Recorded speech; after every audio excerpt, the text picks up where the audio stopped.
Hi, everyone. Welcome to the Sci-Fi Musicals podcast. We are your hosts. Welcome. I'm Andi Lee Carter. And I'm Jonathan Lynch.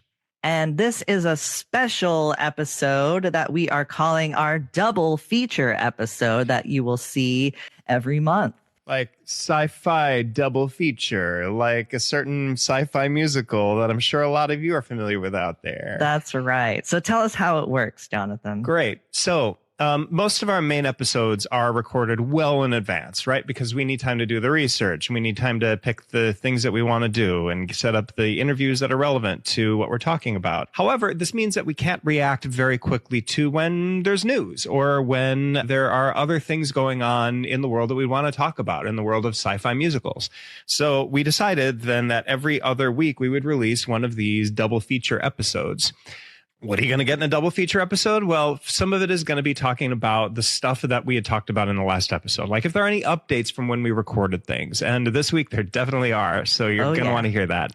There are going to be interviews that we're going to have with people who maybe they didn't fit in the main section of the podcast that we were premiering, might be relevant or might just be like fascinating stuff that we want to talk about that may not fit in a regular episode. Or maybe we want to highlight some really cool sci-fi musicals that are out there by people who are our friends or people who are brand new friends that we've never met before, become highly recommended and that we've become instant fans of.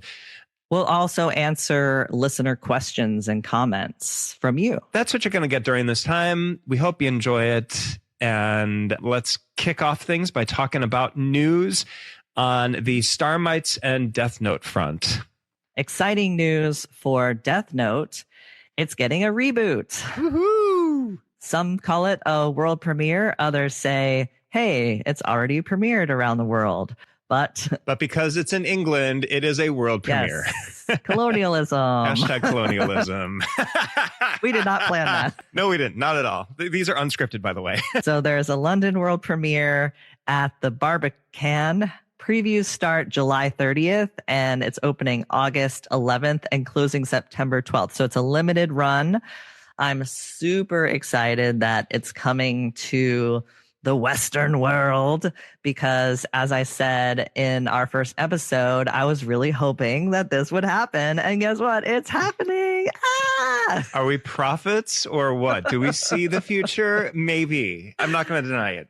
So Starmites also has a regional production in Ohio. So that's exciting too. And I'm sure that there are probably other small productions going on around the country, around the world, because it is licensable for schools and other places. So if you're doing a production of Starmites, please write in, let us know. We'd love to hear about it because we love Starmites and we'd love to hear if your school or your theater is doing a production of it. Yeah, and part of a broader point then, Starmites is still out there and still getting done. So this just sort of bolsters our opinion that like Starmites is a cool musical that people do. Our next segment is we're calling just now in other sci-fi musical news. And one thing that's happening is a musical called Bigfoot.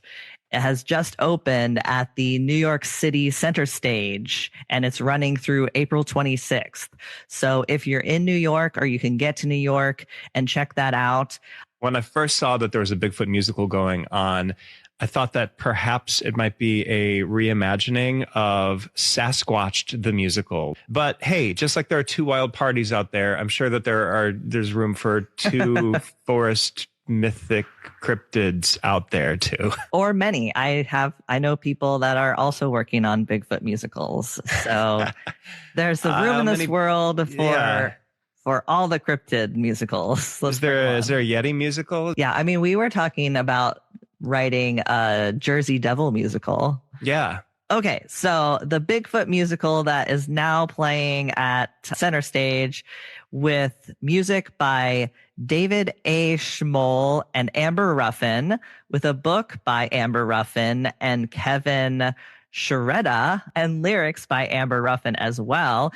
And if you don't know who Amber Ruffin is, who has 3 credits on this musical, she is a fabulous comedian and writer, Also, she did rewrites on the book for The Wiz, which we'll be talking about this season. Mhm. So she's no stranger to sci-fi musical theater, and we're very excited that this show is happening now. At the time of this recording, I have not seen the show, but I will be seeing it hopefully later this week. So I'm very excited to see it. Some of the cast is great. We've got Alex Moffat from SNL, Jason Tam, who was in Be More Chill. I'm a big fan whenever any very talented people like comedians or whatever, or people in other areas go into musical theater and be writers in it and collaborate with people who know musical theater as a genre very well. Because I think that as long as there's like a real interplay, real collaboration between everybody, it feels like the best of both worlds then, because you get that kind of cool, very talented like perspective that brings something new and interesting to the art, while at the same time you get the grounded in like what makes the art work as a nuts and bolts sort of a thing. So I'm very excited about this show. And Andy, you'll have to let me know what you think of it, because I'm not sure if, just from my schedule, I'm not sure if I'm going to be able to get out and see this one. Yeah, I'll definitely let you know. And if we have a chance to talk about it with some of the creative team, we'll definitely get them on here for an episode. Oh, heck yeah. Great. Now let's just talk about some of the stuff from last episode. For example, I wanted to mention that, we had a great start for our podcast. Thank you, listeners. This so is many all listeners. Because of you. I got a notification that we are the number 3 podcast in music commentary in Iceland. Iceland loves us. Oh, and we love you back. Thank you. Thank you to both of our listeners in Iceland. We're number 3. We're number 3. So keep those downloads coming, and make sure that you subscribe to our podcast and follow us wherever you get podcast streaming. We're available on all the platforms now. Since we just got started with our last episode, it took a minute for all the little robot spiders to find us, but we are out there on every possible platform that we can be. So wherever you can listen to podcasts, you can find us. I'm also going to say too, leave a 5-star rating and a quick little review, because those are the things that help us get to the top of the algorithm. Yep. And they're super simple for all of you to do. Literally just like get into that podcast thing and just click on the 5 stars. There's nothing else you need to do. No other registration or anything like that. It's no cost, of course. So this is a very low effort way to make a high impact. And if you want to go the extra mile and leave a comment somewhere, or even, support the show on our Patreon, we also have that option. And you can listen through Patreon as well. You can subscribe to our RSS feed on Patreon, which also connects you to the other apps. On Patreon, you can get the episodes early if you become a paid member. We are listener supported, so we really appreciate that support. So updates on our guests, the Regano Songbook. Paul and David Regano are still kicking it in the musical theater and sci-fi musical theater world. They are, writing musicals. David works at the Drama Bookshop, where he also does the official podcast of the Drama Bookshop. And I love that podcast crossover. Yes, you can also find that in our Pods We Love section. We do support other great podcasts, especially from fellow theater people, musical theater people. And similarly, if you, the listener out there, have an interesting podcast that is theater or science fiction related specifically, let us know about it. And we'll give you a little bump here too. Yeah, we'd love to support aligned interests. They've also published sheet music and books. And so you can check out all their work on their website, thereganosongbook.com, and follow them on their social media, which is the same handle, Regano Songbook. And yeah, please follow them, and please make sure that you listen to our first episode. They gave a great interview talking about their experience working with Barry Keating, who was the writer of Starmites, and a lot of their other experiences. And we'll probably have Paul back on for sure, both of them, of course. Mm-hmm. But Paul worked on Be More Chill, the regional production. So when we talk about Be More Chill, we'll probably season 2. So stick with us. We're in it for the long haul. Yeah, we didn't talk about Be More Chill yet in season 1, but it's high up on my list. And I do have a blog out on my blog website, sci-fi musicals.com. So we have a long list. Yes. And if you want to add to that list, you can also let us know what musicals you'd like to see us feature, because we are adding to that list. So please let us know what you'd like to hear us talk about, because we've been hearing some great suggestions already from people too. Some things that are like, yep, absolutely. We're covering this. We're getting to it. Like it is the. Have we heard anything that we haven't thought of yet? I'm trying to think. Anything that's obscure that like has existed in the ether where we've probably heard of it, but like still mention it because we might not have gotten to it yet. Like someone mentioned the War of the Worlds concept album from the 70s. Yes, it's on my list. I have it on my list. And also, like, we want to hear what kinds of things you're interested in, right? Absolutely. Like, what are you going to engage with? What are topics that like you'd want to hear us talk about? Not just because like, oh, this is a thing, but because you like it and you're a legit fan of it, and maybe you want all of our listeners to also know about it and geek out with the rest of us. So please keep those suggestions coming in. Great. And we're also excited for you to hear our next episode, which is about superheroes. We're featuring the Spider-Man. Oh, no, not Spider-Man. Not yet. Different superhero. We're featuring the Superman musical from the 60s and SpongeBob, the musical. You did pick another S superhero, though. SpongeBob, Superman, Spider-Man. You know, there are a lot of S superheroes. I'm at a friend's house now, and he was showing me his comic book collection. He has an entire box that's just for S. My brain is spinning off into potential S superheroes. There are a lot of S superheroes. It just is a fact. And our guest is the incomparable Doug Reside from the New York Public Library for the Performing Arts at Lincoln Center. Honestly, I'd be happy to bring Doug on for literally any episode we talk about, because he is just as much of a sci-fi and musical theater nerd as any of us are. And he is like instrumental to the kinds of collections that they're doing at the New York Public Library. He's enabling academics to do so much research just from his own work, and people are building entire theses off of what he's doing. So it's, and like, he's a friend. And if you're in the New York area now, you should head over to the Performing Arts Library, where you can see Mystery and Wonder, a legacy of Golden Age magicians in New York City.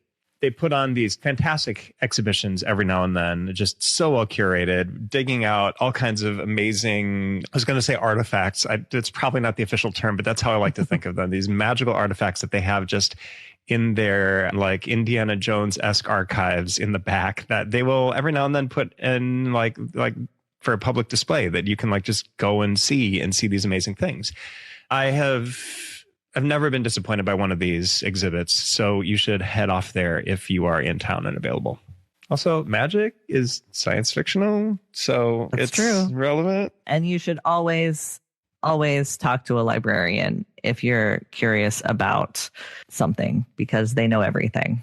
As we talked about at the beginning of this episode, something that we want to be doing on these double feature moments are talking about new science fiction musicals that we really like, ones that maybe our friends are doing, and maybe ones that like brand new friends are doing that we've never met before. And so for today, I want to talk to Andi about a musical Andi is working on. Me? Yeah. This is a work that I've seen little bits of and have been super impressed by it. It is bizarre and delightful and strange. It is a science fiction musical in like bar none, like exhibit A of what you could do with this sort of a genre. I'm super excited to see what happens with it and where it goes, because it is moving. Andi, what is this musical you're working on? Yes, I'm glad you asked, Jonathan. So the show that I am working on right now is called Tyromancy Live, an immersive cheese musical. Tyromancy Live, an immersive cheese musical. There's so much cool stuff to unpack about that. Do you have any questions? Yes. What is tyromancy? I ask knowingly. That's a good question, Jonathan. You might know, but our listeners might not know. Spoilers! Spoilers! Spoilers! Tyromancy is an ancient art and practice using cheese for divination. So telling the future with cheese, sort of like how we use tarot or tea leaves for telling someone's future or path.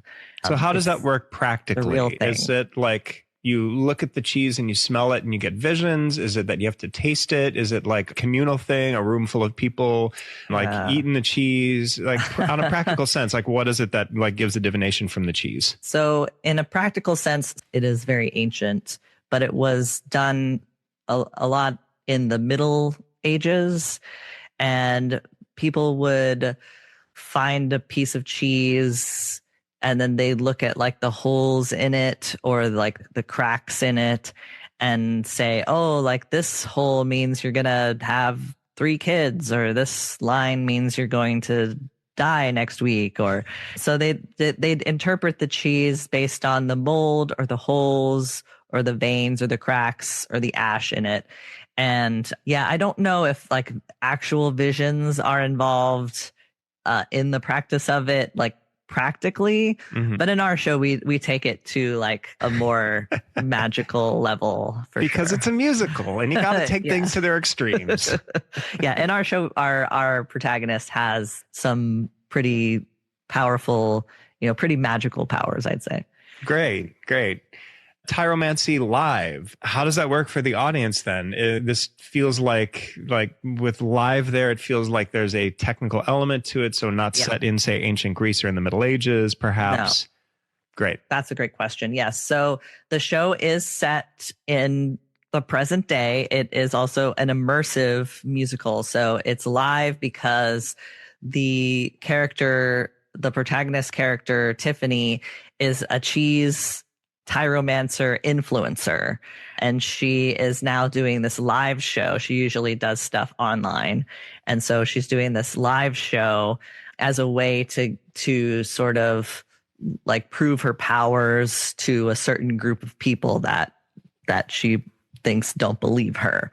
So I don't want to get too much into the weeds because I'd love people to like come and see the show. But like the basic idea is that she is trying to like prove herself in this live production. And so she's doing it live to like have evidence that she really can do this magic. And it's also being live streamed.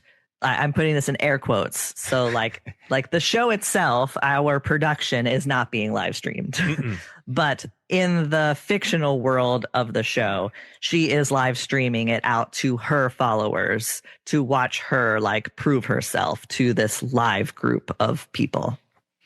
So when you say interactive, will there be cheese? There will be cheese. Yes. We are serving cheese to the audience. Maybe you should have led with that, is what I'm saying. Yes, it's multimedia, it's a musical, and there will be munchies. Absolutely fantastic. I mean, I know I'm starting to get to know who the listeners of this podcast are, and I can't think of anything else that would more squarely fit what y'all want to see and y'all want to hear about. Speaking of seeing and hearing, like, can we hear a clip of the show right now? Is there a song that you want to? Yeah. So we'll start with a little bit from the opening. So this is just the very beginning. I'll just play a little bit so you can hear just the Tiffany's sort of introduction to herself and the world. Now, I know that this is the opening number, so usually you don't need a whole lot of setup. Is there anything that, like, anything in terms of the set or in terms of the seating or in terms of the sort of like anything costuming on stage that we need to know in order to set this up? Well, what you'll see is Tiffany on screen introducing herself from the screen, and then she'll appear live on stage. Awesome. And that's kind of how it starts. Great. What's the name of the song? So yeah, this is our second version of the opening number, and it is called The Power of Cheese. I was trained as an accountant. I reveled in the rules of math. I love structure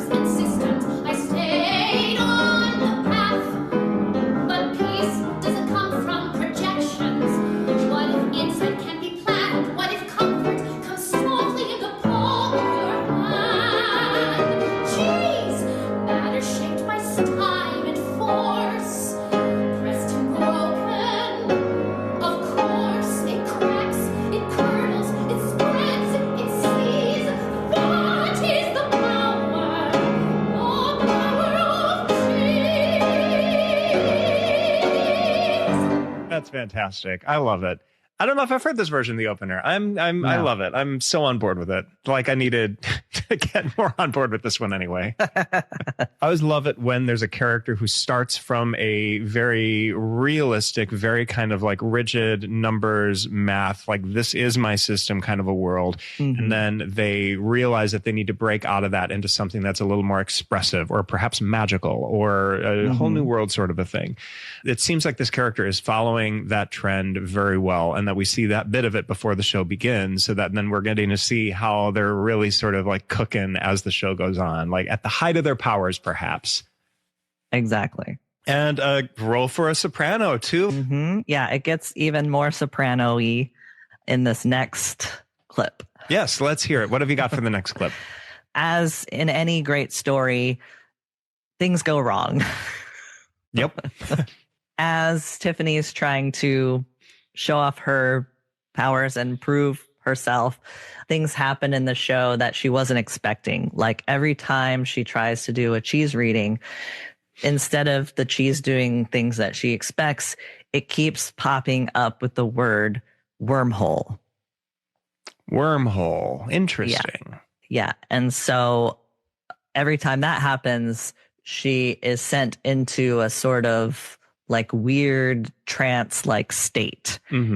And so we're going to hear a little snip of that trance. Excellent. What song is this? What's it called? It's just called Tiffany's Trance. Tiffany's Trance. Let's hear it.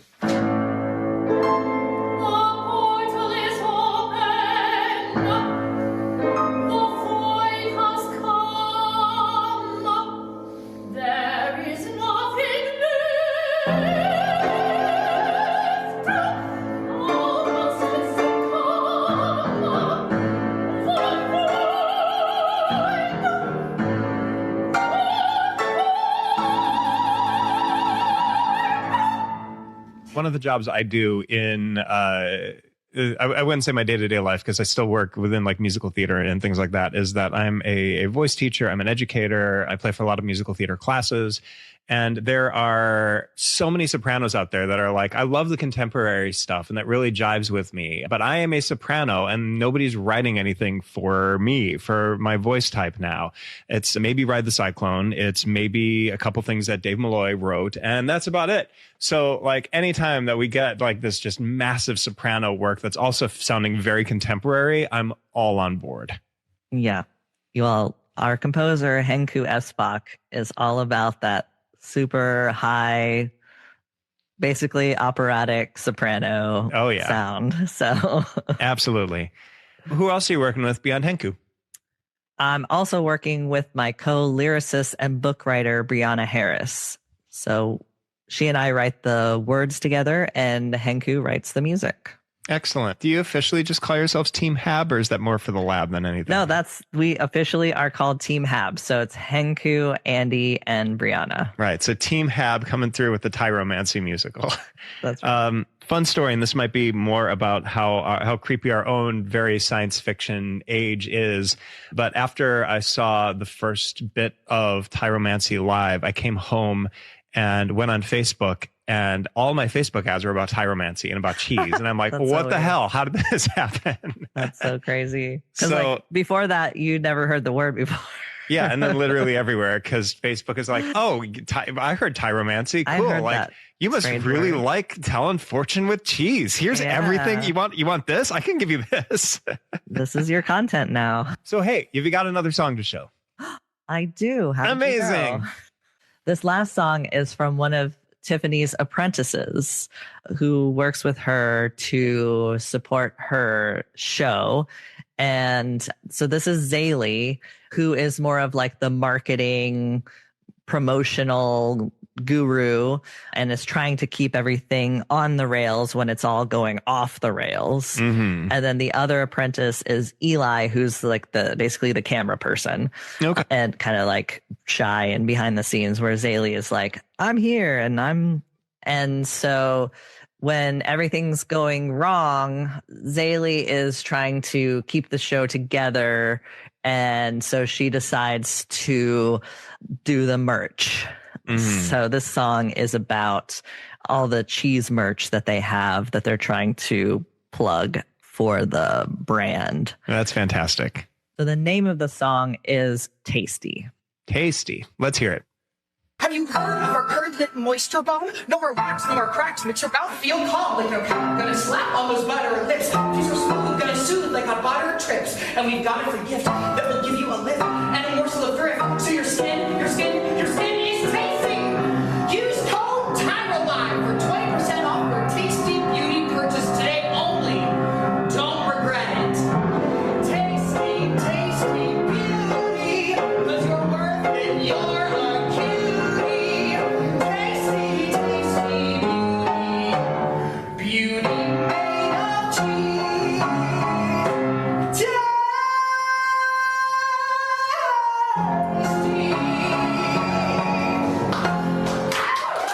Hey, I forgot to ask you, who are the performers on these? They're killing it. Yeah, I was just thinking that. So our Tiffany is Jamie Lynn Manning, and our Zaylee is Marcel Werder. Fantastic. Well done. Well done to them. Oh, and one more thing. We Yeah. also have a third performer. Achilles Mulkey is playing Eli. Cool. I've worked with Achilles. Achilles is great. Everybody should hire Achilles for everything. I agree. Why'd you settle on the name Tiffany? Oh, because have you ever heard of the Tiffany problem? No, what is the Tiffany problem? Tiffany is actually an ancient name. Oh, that. Yes. Okay. Cool. But it sounds modern. Yes. Yeah. Awesome. Something that to our listeners that we like to do with all of the musicals that we talk about is do a little tech check on the musical. Yes. And that is, how realistic is the technology in this show? Mind you, this is not a judgment call about how much we like the show or do not like the show, because there are some amazing works that we are huge fans of where the tech check is just, nope, this could never possibly ever freaking happen. Andi, how would you rate the tech check on your show? I would say that I don't know how realistic Tyromancy is with the visions part, but it is a real thing as far as like, as much as like tarot is, like, can it be influential in helping you with decisions or whatever in your life that you use any kind of divination for? So it sounds like your depiction of Tyromancy is based in reality, only just a little exaggerated. Yes. And then with the wormhole stuff, obviously that's not exactly scientific, because we're not even really using wormholes the way that wormholes work, but we're just saying Wormholes theoretically work, because we haven't even spotted a real wormhole. Yeah, and we're that just says saying, it might exist. when we say wormhole, we just mean like it's the end of the world, like it's a bad thing that's happening, like it's a big scary thing. We're not literally like using it as a portal to another dimension, or like, don't get too thick and deep in the weeds like in the sci-fi on that one. But so I would just say, like, for realistic stuff and tech check, like technically like physics and stuff is pretty low, because we're not really like following the laws of physics if we're getting into the weeds about that. So I would say like maybe 4, but like most of it is based in like a reality that we live in now, because like we're doing like a meta kind of, we're talking to the audience is involved, like it's very like there is the live stream element, I'm putting air quotes, where like we're seeing like technology being used in a realistic way. So it is that part I would put up to like an 8 or a 9, but like when we're getting to the magical and then the sci-fi stuff, I would put it down low. So I don't know, it's kind of a mixed bag.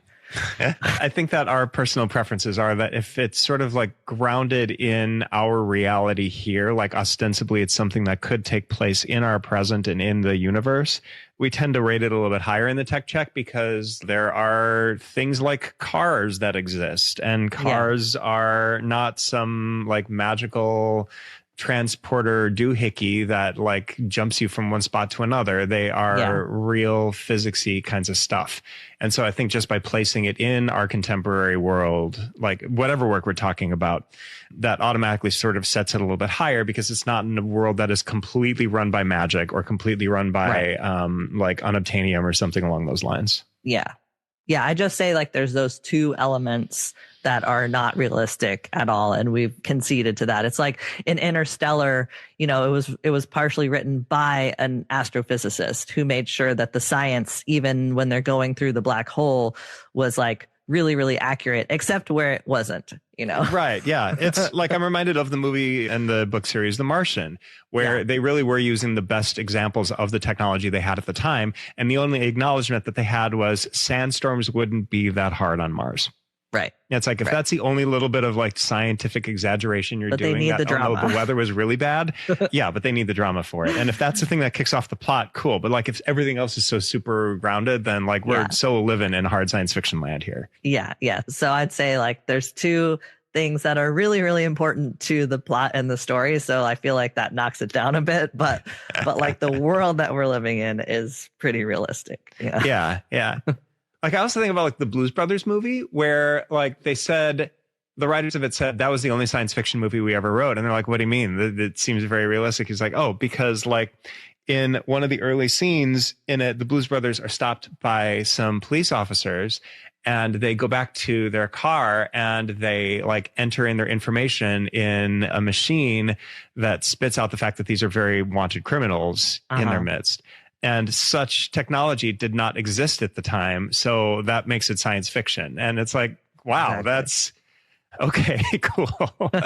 So I'm looking forward to talking about the Blues Brothers movie on this podcast for that one science fiction element and any opportunity that this former Chicagoan gets to talk about the Blues Brothers. Hey, so we've heard some of the songs from the show now. Where can people see the whole thing? Yes. So we are performing the entire production at the Rat Theater in Dumbo, Brooklyn. And that will be the last weekend of April and the first weekend of May. So April 25th and 26th and May 2nd and 3rd. Awesome. And did I also see that you're running a Kickstarter for the show? Yes, we are running a GoFundMe for the show. So we'll put that in our show notes so you can check that out and donate to the cause. Thank you, Jonathan, for donating. Of course. Happy to support. Tickets should be on sale. Check out the Rat website. I'll also put the ticket link in the show notes so you can get tickets to come see the show. Yeah, we're really excited about it. And we hope everybody comes down to Brooklyn to check it out. And like we said, it is sci-fi. There are wormholes involved and beyond the magic. Yeah. Like, so it's already got the magic, but it goes even further into the space-time situation as well. We know where people can go to see the show, but what about if they want news from it? Or what if they want to keep track of it or support the show? Where are you at online? Where can we find you there? Yes. So you can find the show at Tyromancy Live on Instagram and I believe TikTok and some other places. So please follow us because it's a new account. So we need the follows. And also you can find us on all the socials as Team HAB, HAB, Team HAB on all the socials. And then you can follow us all individually as well, if you wish, at Andi Lee Carter, at Brianna the Musical, and at Henku Espach, which I will put links in if you don't want to deal with spelling all those things in our show notes. So that's where you find us. There's 3 of us, so there's a lot of ways to look out for us. But yeah. Speaking of spelling, just like real quick for our listeners at home, how do you spell the word tyromancy? Tyromancy. Tyromancy. Use it in a sentence. Tyromancy. Tyromancy. That is correct. Spelling Bee is also playing here in New York. Great. Andi, is there anything else you want to say about the musical? We are planning to take it to the Edinburgh Fringe Festival next summer. So this is like our little... Summer 2027. That's right. Summer 2027. So this is like our test run to see if it all works. So if it works, then we're going to Scotland, baby. Woo, there we go. Get on the ground floor of this one now and see it before it gets big. That's Tyromancy the Musical. Thank you for sharing your musical with us, Andi. Thank you so much. And if you're a sci-fi musical writer and you want to be featured here on this podcast, please get in touch with us. You can reach us through the podcast platforms. You can leave a comment, or you can reach out on our email, info@scifimusicals.com, or you can find us on our website, scifimusicalspodcast.com, and just reach out to us, tell us about your show, and we will get back to you about how to have your show be featured on one of these episodes. We'd love to hear from you. We'd love to hear what you're working on right now. Well, I think that about does it for this episode. Andi, why don't you tell everybody where they can get more info from us? You can find us on all the social media platforms at Sci-Fi Musicals. We're on TikTok. We're on Blue Sky. We're on Instagram, Facebook, the other ones. We are all spread through the multiverse here. So yes, come check us out. Please follow us, like and subscribe our podcast, give us the 5-star ratings, give us the comments, leave us your questions. We will make sure that we answer them. Make sure if you want to support our show that you become a patron on our Patreon. And thank you so much again for listening. We love you all, and we'll see you next time. Thank you, everybody. Bye. Bye.